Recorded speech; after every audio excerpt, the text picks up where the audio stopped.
बच्चों, कल मैंने आपको 16 महाजनपदों के बारे में बताया था। आप 10th क्लास में पढ़ के आए हैं इसकी बुक में कि महाजनपद जो हैं वो 16 थे। अब इसमें सबसे पहले मगध महाजनपद के बारे में बताया जा रहा है। मगध आपने सुना ही था कि मगध का घनानंद नाम का राजा शासन करता था और चाणक्य जो कि उसके गुरु थे, चाणक्य ने चंद्रगुप्त मौर्य को घनानंद को हराकर गद्दी पर बैठाया था। 6ठी से 4थी शताब्दी, आपको पहले ही मैं 10th क्लास में बता चुकी हूँ कि ईसा के जन्म से पूर्व सन जो है वो उल्टे चला करते थे। यानी 6ठी शताब्दी के बाद 4थी शताब्दी ईसा पूर्व में मगध, जो वर्तमान में बिहार कहलाता है, सबसे शक्तिशाली महाजनपद बन गया। आधुनिक इतिहासकार इसके कई सदस्य कारण बताते हैं। एक यह है कि मगध क्षेत्र में खेती की उपज खास तौर पर अच्छी होती थी। दूसरा यह कि लोहे की खानें थी, आसानी से उपलब्ध थी, जिससे उपकरण और हथियार बनाना सरल होता था। जंगली क्षेत्रों में हाथी उपलब्ध थे जो सेना के महत्वपूर्ण अंग थे। यानी ये कुछ कारण थे जिनकी वजह से मगध जो है एक महत्वपूर्ण जनपद बन गया। जंगली क्षेत्रों में हाथी उपलब्ध थे जो सेना के लिए काम आ सकते थे। साथ ही गंगा और उसकी उपनदियों से आवागमन सस्ता व सुलभ होता। नहीं, वहाँ पर बिहार इलाके में जो है वो आपने देखा होगा, आप कभी बिहार जाएंगे तो आपको पता लगेगा कि वहाँ पर पटना के आसपास बिहार में नदियाँ बहुत सारी हैं और जिनका गंगा कई इनकी सहायक नदियाँ वहाँ पर हैं।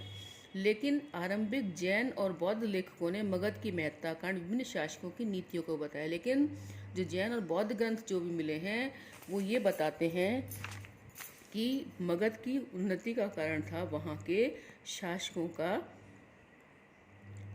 की नीतियाँ। इन लेखों के अनुसार बिंबिसार, अजातशत्रु और महापद्मनंद जैसे प्रसिद्ध राजा अत्यंत महत्वाकांक्षी शासक थे और उनके मंत्री उनकी नीतियाँ लागू करते थे।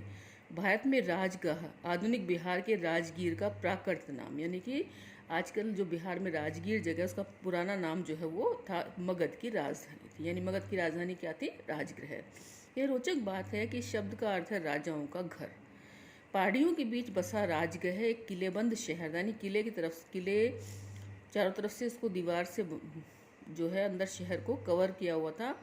बाद में 4ठी शताब्दी ईसा पूर्व में पाटलिपुत्र को राजधानी बनाया, जो वर्तमान में पटना कहलाता है, जिसे अब पटना नगर कहते हैं, जिसकी गंगा के रास्ते आवागमन के मार्ग में एक महत्वपूर्ण अवस्थित, यानी जो गंगा के रास्ते से जाने वाली मार्ग के बीच में पड़ता था।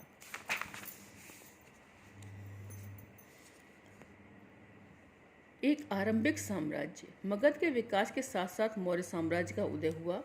मौर्य साम्राज्य के संस्थापक चंद्रगुप्त मौर्य लगभग 321 ईसा पूर्व में शासन पश्चिमोत्तर में अफगानिस्तान और बलूचिस्तान तक फैला था।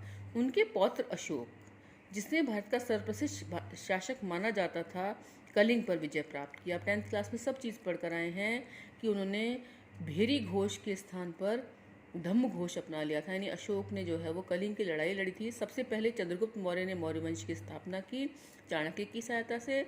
उसके बाद बिंदुसार शासक बने और उसके बाद उनके पुत्र अशोक शासक बने। बिंदुसार को लोग बाग अमित्रोचेड्स भी कहते हैं, ये भी आप 10th क्लास में पढ़ के आए थे। उसके बाद अशोक शासक बने। अशोक ने अपने शासन के 8वें वर्ष में कलिंग पर आक्रमण किया, जो वर्तमान में उड़ीसा कहलाता है। और कलिंग पर आक्रमण के समय उन्होंने जब बहुत से लोग मर गए तो उनका मन जो है वो एक तरह से उनके मन में ये इच्छा हो गई कि अब मैं कभी भविष्य में युद्ध नहीं लड़ूंगा। उसके बाद उन्होंने युद्ध नीति को त्याग दिया और धर्म का प्रचार करने के लिए वो जगह जगह पे यात्राएं करते थे और धम्म महामात्र नियुक्त किए उन्होंने, जो धम्म का प्रचार किया करते थे। अब मौर्य वंश के बारे में जानकारी प्राप्त करने के क्या क्या स्रोत हैं? मौर्य साम्राज्य के इतिहास की रचना के लिए इतिहासकार ने विभिन्न प्रकार के स्रोतों का उल्लेख किया और पुरातात्विक प्रमाण भी शामिल हैं, यानी जो खुदाई में सामान मिले हैं। विशेषतः मूर्तिकला, मौर्यकालीन इतिहास के पुनर्निर्माण तो समकालीन रचनाएं भी मूल्यवान सिद्ध हुई। इस चंद्रगुप्त मौर्य के दरबार में आए यूनानी राजदूत मेगस्थनीज द्वारा लिखा गया विवरण आज उनके कुछ अंश ही उपलब्ध हैं। एक और स्रोत जिसका उपयोग किया जाता है वह है अर्थशास्त्र, जिसके आपने शुरू से पढ़ते आ रहे हैं कि वो कौटिल्य की यानी चाणक्य की रचना है। इसके कुछ भागों की रचना चाणक्य ने की थी, जो चंद्रगुप्त के मंत्री थे। साथ ही मौर्य शासकों के उल्लेख परवर्ती जैन, बौद्ध और पौराणिक ग्रंथों तथा संस्कृत वाङ्मय में भी मिलते हैं। यद्यपि उक्त साक्ष्य बड़े उपयोगी हैं, लेकिन पत्थरों और स्तंभों पर मिले अशोक के अभिलेख प्राय सबसे मूल्यवान स्रोत माने जाते हैं। अशोक एक पहला सम्राट था, इसने अपने अधिकारियों और प्रजा के लिए संदेश प्राकृतिक पत्थरों और पॉलिश किए गए स्तंभों पर लिखवाए, यानी पत्थरों पर और शिलाएं गढ़वाकर उन पर अभिलेख लिखवाए। अशोक ने अपने अभिलेखों के माध्यम से धम्म का, मैंने आपको बताया, बौद्ध धर्म का प्रचार किया। उसने बड़ों के प्रति आदर, सन्यासियों और ब्राह्मणों के प्रति उदारता, सेवकों और दासों के साथ उदार व्यवहार तथा दूसरे के धर्मों और परंपराओं का आदर शामिल है।